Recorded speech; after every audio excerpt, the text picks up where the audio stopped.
All right, let's talk about something that's fascinated people forever: ghosts. Seriously, where does this idea even come from? And why does it seem like every single culture on Earth has a version of it?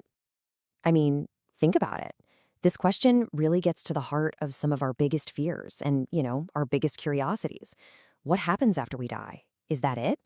So, today, we're going to pull back the curtain and see what history, folklore, and even science has to say. Okay, so before we go any further, let's get on the same page. When we say the word ghost, what are we actually talking about? So, this is the basic idea, right? It's the part of a person that might stick around. And this concept goes head to head with our deepest questions about life and death. Because if a spirit can linger, that means maybe, just maybe, consciousness doesn't just switch off.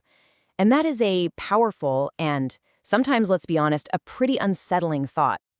But here's the thing, not all ghosts are created equal. In fact, if you look at cultures around the world, there's often a really clear line drawn. On one side, you've got your restless spirits, the ones with unfinished business. Maybe they died tragically and they're seen as a threat. But on the other side, you've got protective spirits, like ancestors who are thought to watch over and guide their families. So, just how far back does this stuff go? Well, it turns out, pretty much to the dawn of civilization. Let's take a trip way, way back.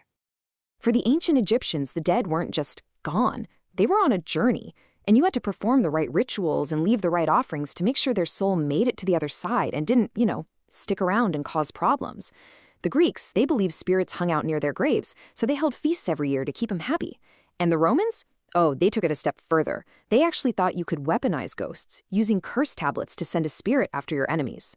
Wild stuff. And look, this wasn't just happening in the classical world. Nope. Every single culture has its own ghost stories, and each one is perfectly shaped by that culture's own unique hopes and fears. What's so cool about this is how you can see the same basic idea, a spirit that's still here, used in totally different ways. In Latin America, La Llorona, the weeping woman, is a terrifying story told to warn children. In Japan, the stories of the Yurei really highlight how important it is to perform proper burial rituals. And then you have the Egungun in Yoruba tradition, who aren't scary at all. They represent the honored presence of ancestors within the community. Okay, so these stories are literally part of our DNA as humans. But what happens when someone today claims they've had a ghostly encounter? Well, this is where you see that classic showdown: paranormal belief versus scientific explanation. You know the scene, right? It's straight out of a movie. The temperature in the room suddenly plummets. You get that creepy feeling that someone's watching you, and the hairs on the back of your neck just stand up. For someone who believes, that's it, proof. But is there another way to explain it? Well, it turns out there might be. Scientists have studied something called infrasound. It's a sound wave that's at such a low frequency, our ears can't consciously hear it, but our bodies can feel it. And get this, studies have shown that being exposed to infrasound can create feelings of anxiety, dread, and even physical chills. It perfectly mimics the classic haunting experience. Okay, here's another big one: seeing something. That shadow that moves when you turn your head, or seeing a face in the static of an old TV or in a blurry photo. It feels so real, but it could just be our own brains doing what they do best.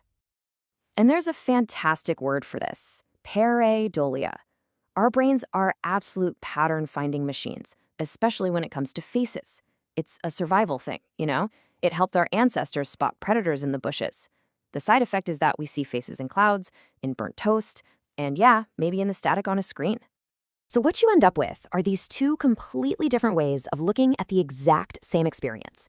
One is paranormal, the other is psychological. And this tension has had a huge impact on how we tell ghost stories today. And this whole evolution didn't just stay in old books. Our idea of what a ghost is has been completely transformed by pop culture. We've gone from terrifying omens to, well, blockbuster entertainment. I mean, just look at this journey. Ghosts start out as these incredibly serious, frightening figures, like in Hamlet. Then someone like Dickens comes along and turns them into tools for teaching a moral lesson. By the 20th century, you've got Casper the Friendly Ghost, who wouldn't hurt a fly. Then, bam! Ghostbusters makes hunting them an action comedy. And now you can flip on your TV and watch dozens of reality shows about it.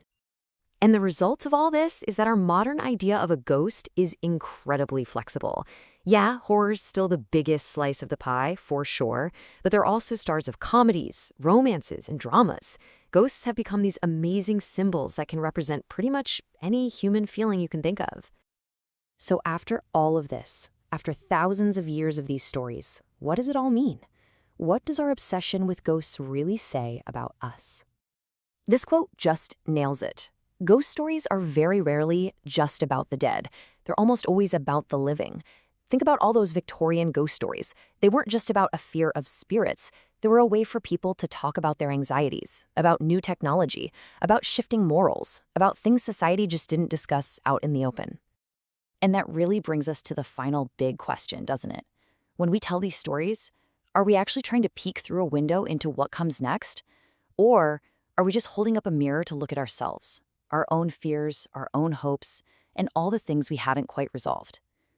Maybe, just maybe, the answer is a little bit of both.